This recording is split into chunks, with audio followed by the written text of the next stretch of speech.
시몬아 시몬아 보라 사탄이 너희를 밀가부르듯 하려고 요구하였으나 본문의 배경은 예수님이 로마 군인들에게 잡히시던 목요일 밤입니다.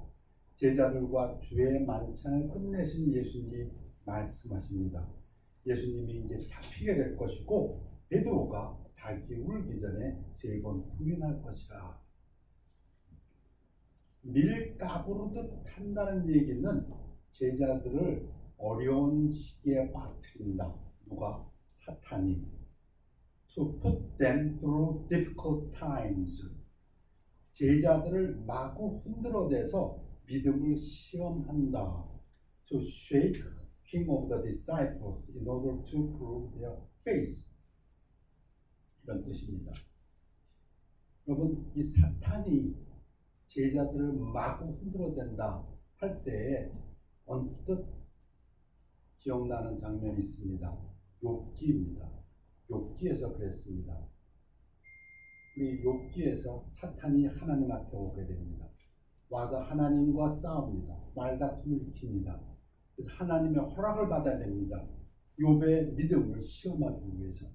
욥기 1장과 2장에서 보면 욥이 칩니다. 흔들어댑니다. 천재지변으로 칩니다.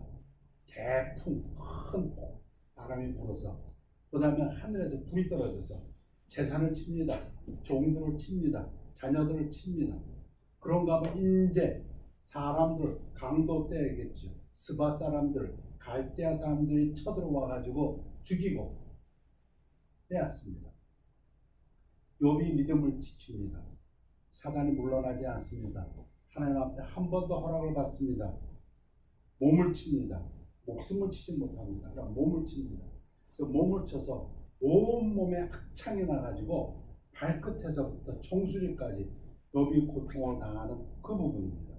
예수님이 제자들에게 이야기하십니다. 사단이 지금 밀가부르듯 하려고 너희들을 요구하였다. 이건 다니엘은 기도의 사람입니다.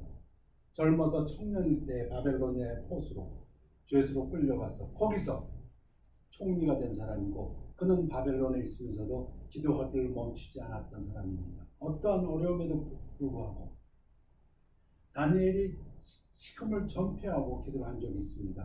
그러나 하나님의 응답이 오지 않았습니다. 다니엘과 함께 기도했던 사람들이 있었습니다. 그들은 하나둘 떨어져 나갔습니다. 그러나 다니엘은 끝없이 3주를 시금을 전폐하고 기도했을 때 그때 하나님의 응답이 왔는데, 먼저 놀라운 음성이 있습니다.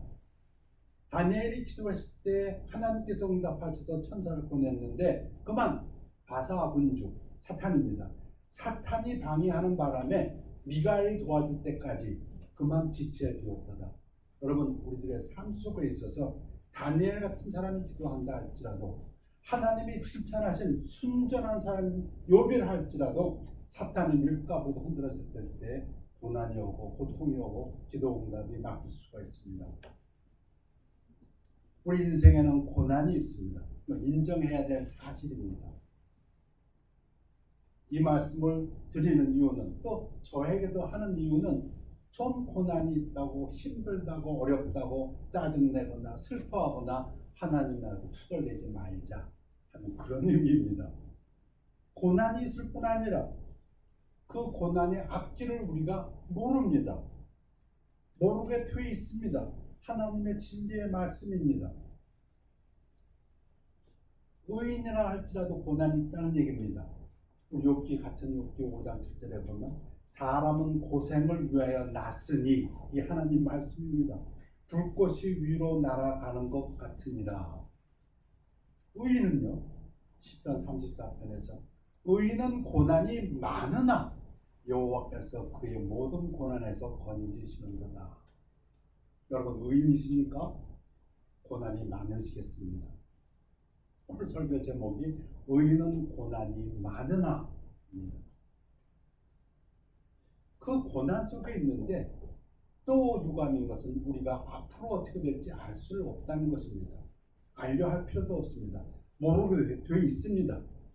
하나님이 모든 것을 지으시되 때를 따라 아름답게 하셨고 또 사람들에게는 영원을 사모하는 마음을 주셨느니라. 그러나 하나님이 하시는 일의 시종을 사람으로 측량할 수 없게 하셨도다.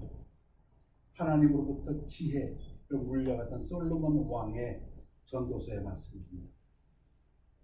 이 세상에서, 아니 역사상에서 동서고금을 통해서 하나님이 하시는 일을 알 수 있는 어떤 존재도 없습니다. 귀신도 모릅니다. 그것이 진리입니다. 우리가 궁금해할까봐 설명도 좀 해주셨습니다. 이는 내 생각이 너희의 생각과 다르면 내 길은 너희의 길과 다름이니라. 여호와의 말씀입니다. 이는 하늘이 땅보다 높음 같이 내 길은 너희의 길보다 높으며 내 생각은 너희의 생각보다 높음이니라. 좀 이해가 되십니까? 모릅니다. 우리의 미래일을 우리가 알 수가 없습니다. 모르는 미래를 우리는 걸어가게 되어 있습니다. 우리가 기도 응답을 받는다고 할지라도 그 응답도 우리는 모른다고 하나님은 말씀하십니다. 우리가 암송하는 구절입니다. 예레미야 33장 3절. 너는 내게 부르짖으라. 내가 내게 응답하겠고 네가 알지 못하는 크고 은밀한 일을 네게 보이리라. 우리가 설사 기도 응답을 받는다 할지라도 우리가 모르는 일로 받는다, 그런 뜻입니다. 고난, 선을 행해도 고난이 있고 악을 행해도 고난이 있다면 베드로의 의견입니다. 선을 행함으로 고난받는 것이 하나님의 뜻일진데 악을 행함으로 고난받는 것보다 나으니라. 고난은 피할 수가 없습니다. 어느 누구도.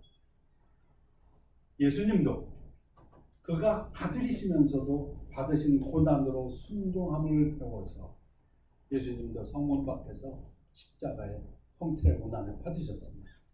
그 외에 굶주림의 고난도 받으셨고 모욕, 수치, 돌에 맞아 죽을 뻔한 것도 성경에 2번 기록되어 있습니다. 너는 그리스도 예수의 좋은 병사로 나와 함께 고난을 받으라. 그러다 보니 사도 바울은 아예 사랑하는 디모데에게 얘기합니다. 고난 받으라 하는 뜻이다. 선을 행함으로 너는 모든 일에 신중하여 고난 받으며, 고난 받는 것은 어떤 특별한 일이 아닙니다. 전도자 일을 하며 내 직무를 다하라. 그러니까 베드로는 고난 받으면 부끄러워하지 말라. 또 베드로전서 3장에서는 의를 위하여 고난 받으면 그건 복이다. 고난 받을 것을 이야기하셨습니다. 예수님이 잡히시던 밤에 곧 몇 시간 후면 잡혀가시는데 그 귀중한 시간에 예수님이 뭘 하셨다고요? 고난 받을 거다. 지금 사탄이 요구하고 있다. 그 예수님은 뭘 하셨나요? 하나님의 아들로서 사랑하는 제자들이 고난 받을 것을 아신 예수님 뭘 하셨습니까? 바로 다음 구절에, 이 구절 누가복음 22장 32절에 예수님이 뭘 하셨다고요? 그러나 내가 너 베드로를 위하여 내 믿음이 떨어지지 않기를 기도하였노니. 하나님의 아들도 기도하셨습니다. 너는 돌이킨 후에 내 형제를 굳게 하라. 뭘 기도하셨습니다? 믿음이 떨어지지 않게. 어린 소년이 그냥 그 사탄이 까부러지 못하도록 하지 않으시고 왜 이렇게 하셨을까? 하나님의 이름 전개돼가는 것 같습니다. 사탄이 뭘 하더라도 하나님의 일은 변함없이 하나님의 뜻은 이루어집니다. 하나님의 능력 우리가 의심할 필요 없습니다. 예수님의 능력 의심하실 필요 없습니다. 예수님 십자가에 잡히는 그 순간에도 베드로와 제자들에게 얘기했습니다. 내가 원하기만 하면 하늘에서 천사들을 불러서 저들을 칠 수 있는 걸 너희들이 모르느냐. 능력의 문제가 아닙니다. 제자들은 우리 예수님이 능력이 없으시면 아니요. 예수님에게 중요했던 것은 베드로의 믿음입니다. 지금도 고난을 당할 때 한 예수님에게 중요한 것은 우리의 믿음이라고 믿습니다. 예수님은 베드로가 예수님을 부인하지 않도록 기도하지 않았습니다. 그렇다면 예수님의 기도는 실패일 것입니다. 예수님은 베드로가 예수에 대한 사랑과 충성을 거부하지 않기를 기도했습니다. 지금 예수님도 우리가 고난당할 때 이와 같은 기도를 성령님께서 하실 거라고 믿습니다. 우리의 믿음이 떨어지지 않도록 중요한 것은 하나님의 능력이 있으신가 없냐가 아닙니다. 예수님이 능력이 있냐 없냐가 아닙니다. 그분은 하나님이시고 전지전능하신 분입니다. 중요한 것은 우리가 믿음이 떨어지는 거 아니냐가 문제입니다. 성령님도 그것을 위해서 기도하십니다. 그래서 인생에는 고난이 있습니다. 왜 내게 이런 일이 있는가? 당연히 있습니다. 의인은 더 많다고 했습니다. 그 고난 당할 때 어찌 해야 된다고요? 우리 예수님 본 보여주셨습니다. 하나님의 아들도 우리의 믿음이 떨어지지 않도록, 베드로의 믿음이 떨어지지 않도록 기도하셨다고 했습니다. 우리가 기도해야 합니다. 믿음의 기도를 들을 수 있어야 됩니다. 우리 예수님은 기도 드리시면서 벌써 아셨습니다. 베드로가 믿음을 돌이킬 것을 알았습니다.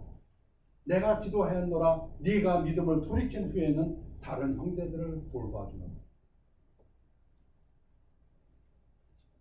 야고보가 너희 중에 고난 당하는 자가 있느냐? 그는 기도할 것이요. 즐거워하는 자가 있느냐? 그는 찬송할지니라. 여러분 고난 속에 있습니까? 염려하고 계십니까? 그럼 기도하시길 원합니다. 어려운 구절입니다. 같은 야고보가 내 형제들아 너희가 여러 가지 시험을 막 당하거든 온전히 기쁘게 여기라. 하는 어렵습니다. 하나님 말씀 한 번 읽기는 쉬운데 이것을 행하기는 어렵습니다. 시험, 어려움, 고난, 재난, 근데 어떻게 기뻐하는 얘기인가? 아마 야고보도 답답했는지 그 다음에 써놨습니다. 기뻐하기 힘들거든 구하라, 기도하라. 너희 중에 누구든지 지혜가 부족하거든 모든 사람에게 후히 주시고 꾸짖지 아니하시는 하나님께 구하라. 기도가 잘 안 나오시죠. 어려우니까, 고난이니까, 힘드니까. 그러니까 또 구하라. 뭘 구하라고요? 지혜를 구하라. 하나님, 이 고난 하나님 안에서 승리할 수 있도록, 이겨나갈 수 있도록 예수님에 대한 믿음이 식지 않도록 하나님 도와주십시오.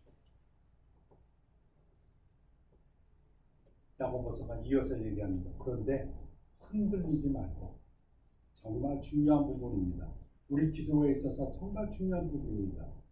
오직 믿음으로 구하고 조금 더 의심하지 말라. 의심하는 자는 마치 바람에 밀려 요동하는 바닷물 같으니. 우리가 기도할 때 우리가 의심하거나 요동하면은 구할 것을 바라지 말라.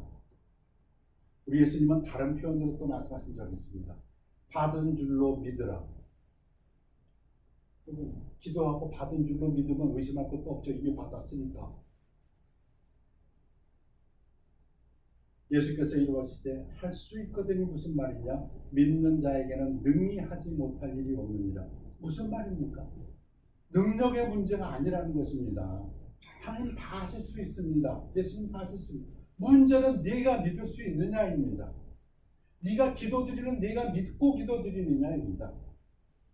의심하지 아니하고 요동하지 아니하고. 베드로에게 필요한 것도 그것입니다. 조금 있으면 잡혀갑니다. 네가 필요한 것은 그 예수님에 대한 그 믿음이 변함이 없는 것이, 그것이 필요하다는 것입니다. 야고보가 믿음의 기도는 병든 자를 구원하리니 주께서 그를 일으키시리라. 혹시 죄를 범할지라도 사하심을 받으리라. 믿음의 기도 여러 정의가 있겠습니다만 야고보서의 정의는 무엇입니까? 의심하지 말고 요동하지 않고 지속적으로 기도할 때에 사람이 감당할 시험밖에는 너희가 당한 것이 없나니. 아멘. 오직 하나님은 미쁘사 너희가 감당하지 못할 시험 당함을 허락하지 아니하시고 시험 당할 즈음에 또한 피할 길을 내사 너희로 능히 감당하게 하시느니라. 사람을 누가 지었습니까? 하나님이 지으셨습니다. 사람의 약점을 누가 아십니까? 하나님이 아십니다. 저보다 저를 잘 아는 사람이 하나님이시고 여러분 머리카락 숫자가 몇 개인지 아십니까? 하나님은 아신다고 했습니다. 여러분은 여러분보다 더 잘 아는 사람이 하나님이라고 믿습니다. 그 하나님이 말씀하십니다. 그 시험 네가 당할 수 있다. 못 당하다면 하나님은 그런 분이 아니시다. 하나님은 신실하신 분이기 때문에 네가 못 당할 시험을 네게 주지 않는다. 네가 못 당할 것 같으면은 기도하고 구하면 피할 길을 주신다 그 말씀입니다. 그래서 하나님은 신실하신 분이다, 미쁘신 분이다, 좋으신 하나님입니다. 우리 암송 구절입니다.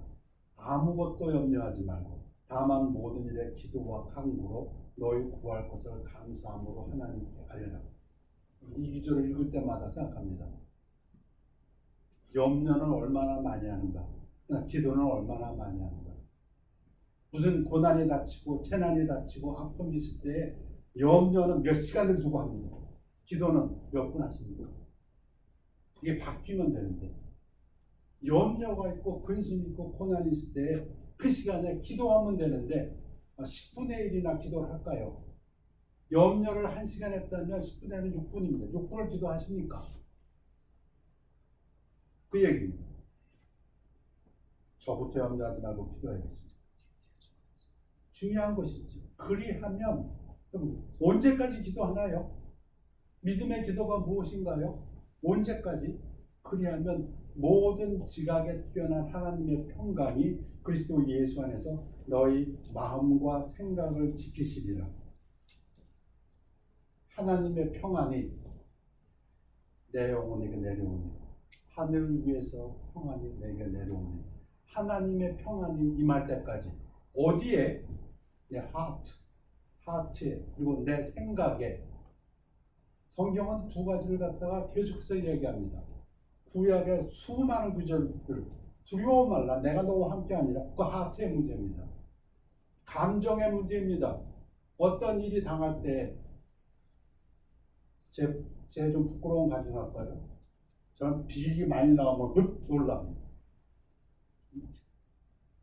여러분 돈이죠. 갑자기 비리 많이 나오면 놀라요. 가슴이 둥둥 튑니다. 이거 왜 이렇게 돈이 많이 나왔지? 여러분 안 그렇습니까? 두려워하지 말라, 놀라지 말라. 하나님께서 누누이 말씀하십니다. 왜? 우리의 감정을, 하트를 지켜주시는 원해서. 아브라함 처음 만나서 아직 아브라함이 아브라함일 때 하나님 나타나서 밤에 나타나서 하시는 말씀이 아브라함아 두려워 말라. Fear not 아브라함. 감정 참 중요합니다. 여호수아 모세의 뒤를 따라서 가나안으로 들어갈 때 하나님이 여호수아에게 하는 말 두려워 말라. 내가 너에게 명한 것이 아니냐. 이사야에서 이스라엘 백성들에게 하나님이 말씀하실 때에도 두려워 말라. 우리 감정의 문제입니다. 하트의 문제입니다. 두려워하지 말라는 것. 평안. 예수님이 잡히시고 때에 요한복음에서도 눈이 얘기하십니다. 나를 믿으니 또 하나님을 믿으니 또 나를 믿으라. 내 평안을 내게 주노라. 평안. 우리 하트를 지킬 줄 알아야 됩니다. 우리의 감정을 지킬 줄 알아야 됩니다. 두려움, 염려가 온다면 기도하십시오. 언제까지? 그것이 사라질 때까지. 생각을 지키시리라. 여러분, 이 요동하는 것은 생각입니다. 이게 잘못되면 어떡하지? 이게 이러면 어떡하지? 이 생각입니다. 이 생각을 지키시기 위해서는 하나님이 또 누누이 말씀하십니다. 누가 하나님께서 평안을 주신다고요? 그 마음이, 그 생각이 하나님에게 딱 꽂혀 있는 자. Whose mind is stayed on thee. 여기 어느 의사가 그랬다는데요. 누가 그랬다? 아니, 나는 두려움 없이는 하트의 문제고, 마인드는 내가 하나님 말씀에 그냥 전적으로 몰입해 있다는 거예요. 우리 하나님께서 말씀하셨다. That's it. 그것을 생각을 지키시라. 우리 예수님께서 말씀하시기를 머리털까지 다 세움받았으니까 두려워하지 말라고 말씀하시면서 우리의 마음을 다해 하나님을 섬기라 말씀하십니다. 그래서 고난당할 때 우리에게 필요한 것은 믿음의 기도인데, 이 믿음의 기도는 하나님이 평강이 임하는 기도입니다.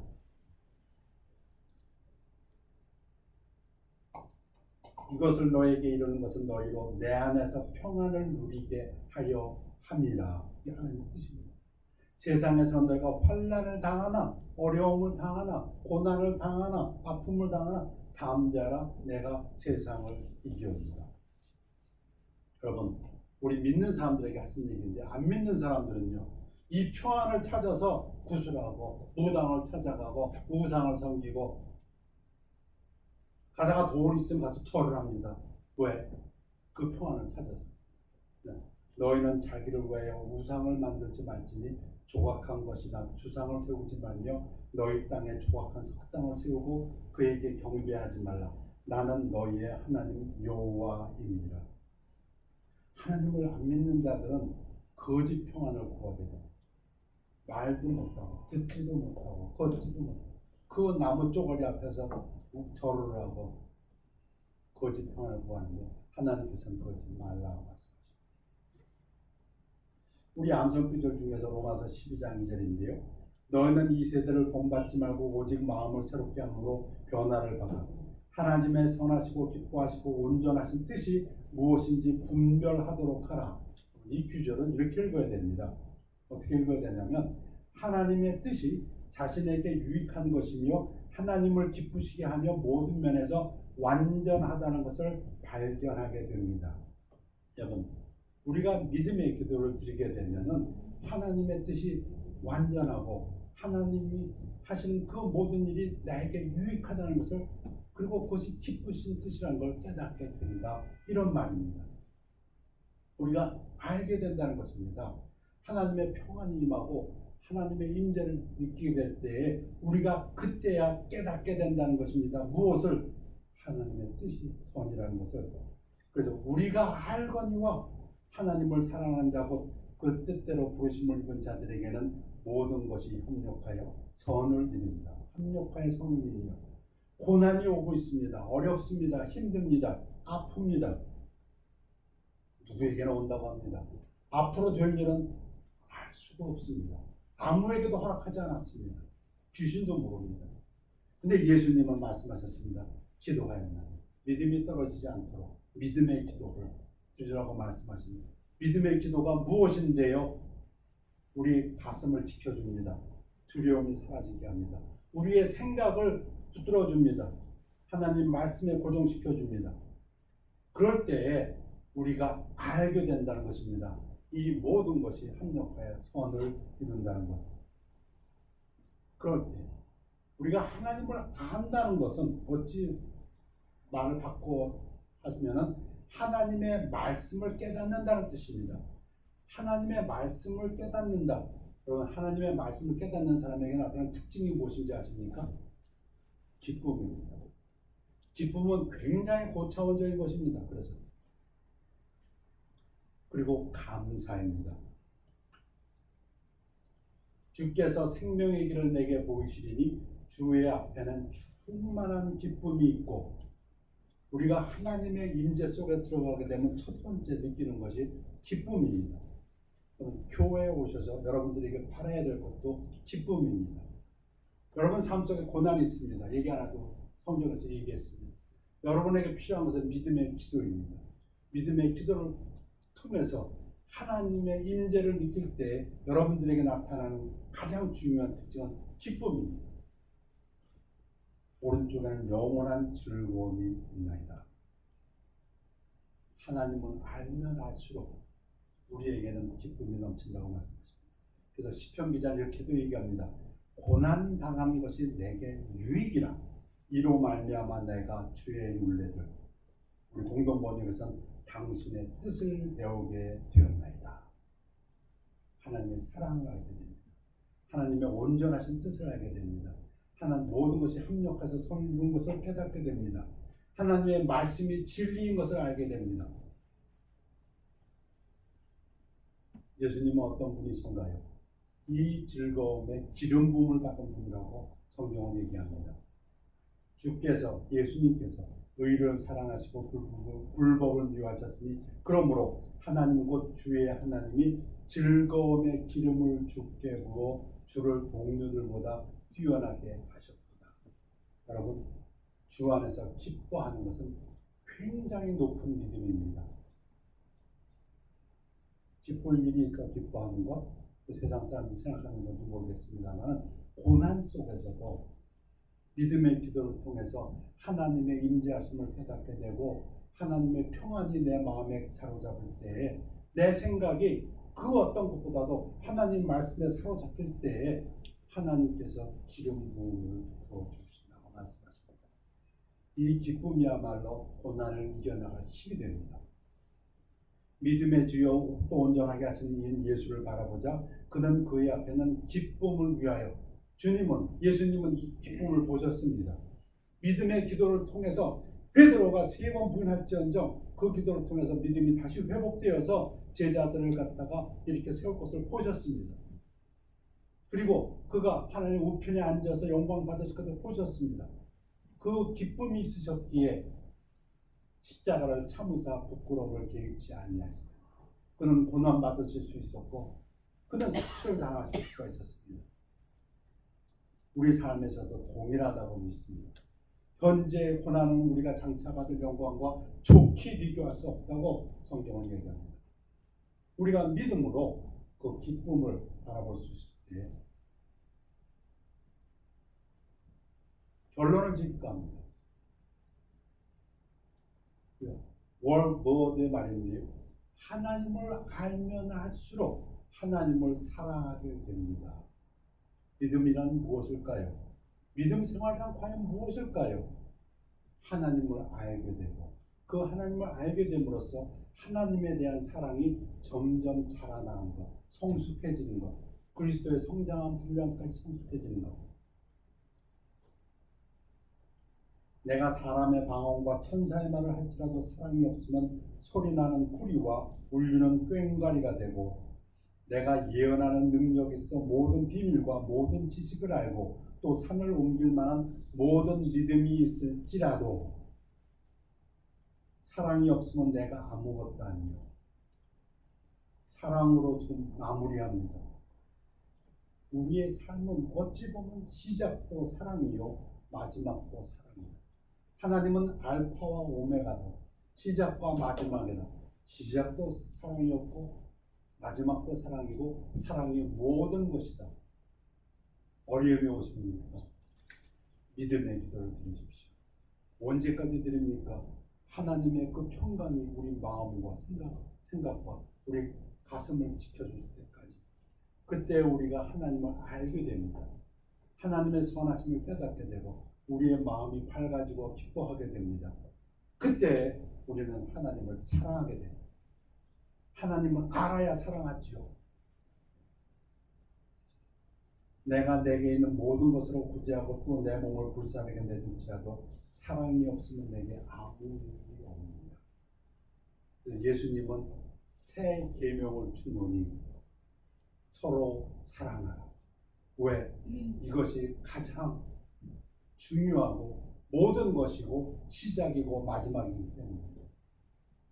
내가 너희를 사랑한 것 같이 너희도 서로 사랑하라. 어느 때나 하나님을 본 사람이 없을 때 만일 우리가 서로 사랑하면 하나님이 우리 안에 거하시고, 저는 이 규절을 읽을 때마다 만사형통이라고 그렇게 해석합니다. 하나님이 우리 가정 안에 거하면 우리 가정 복받은 가정입니다. 하나님이 우리 교회에 거하시면 그게 부흥입니다. 근데 언제 거하신다고요? 사랑하면. 그의 사랑이 우리 안에 온전히 이루어지면 알아야 사용하죠. 하나님을 깨달아 알아야. 사랑 안에 두려움이 없고 당연하죠. 온전한 사랑이 두려움을 내쫓나니 두려움에는 형벌이 있습니다. 두려워하는 자는 사랑 안에서 온전히 이루지 못하느니라. 욥기에 보면 욥의 입장에서 두려워하는 부분이 나옵니다. 어떤 사람은 그 부분을 꼬집기도 하는데 두려움이 있었기 때문에 사단이 율가보다 요구하지 않았는가. 사랑은 이웃에게 악을 행하지 아니하나니 그러므로 사랑은 율법의 완성입니다. 완성품입니다. 믿음도 부분적인 것입니다. 소망도 부분적인 것입니다. 사랑은 완제품입니다. 사랑하는 자들아 우리가 서로 사랑하자. 사랑은 하나님께 속한 것이니 사랑하는 자마다 하나님으로부터 나서 하나님을 알고. 의인은 고난이 많으나 시편 기자는 말씀하셨습니다. 하나님은 그 모든 고난에서 건지시리라. 의인은 고난이 많으나 우리 서로 사랑하십시다. 사랑은 하나님의 역사를 불러일으킵니다. 사랑은 믿음의 기도를 드리게 돼 있습니다. 사랑을 하게 되면 하나님의 역사를 불러오게 되고 우리 마음에 생각에 하나님으로 가득 차게 되고 우리 가슴에 두려움이 아니라 우리 기쁨이 넘치게 되고 감사가 넘치게 됩니다. 사랑하지 아니하는 자는 하나님을 알지 못하나니 이는 하나님은 사랑이십니다. 인생은 고난이지만 사랑의 하나님은 우리로 하여금 그 모든 것을 넉넉히 이기시게 하신다고 믿습니다. 감당치 못할 시험을 우리에게 허락하시는 하나님이 아니시고 그 방법도 가르쳐 주셨습니다. 믿음의 기도, 흔들리지 않고 요동하지 아니하고 낙심하지 아니하고 언제까지 하나님의 평안이 내 가슴과 그리고 하나님의 말씀이 내 머리에 채워질 때까지 그럴 때 하나님의 뜻을 알게 되고 그것은 바로 기쁨이요 그것은 감사라고 말씀하셨습니다. 하나님은 사랑이시라고 말씀하십니다. 우리 서로 사랑하는 성도님 되시기를 교회에서 가정에서 사회에서 그래서 밀가루로 단 사탄의 요구를 물리치시는 여러분들 되시기를 축원합니다.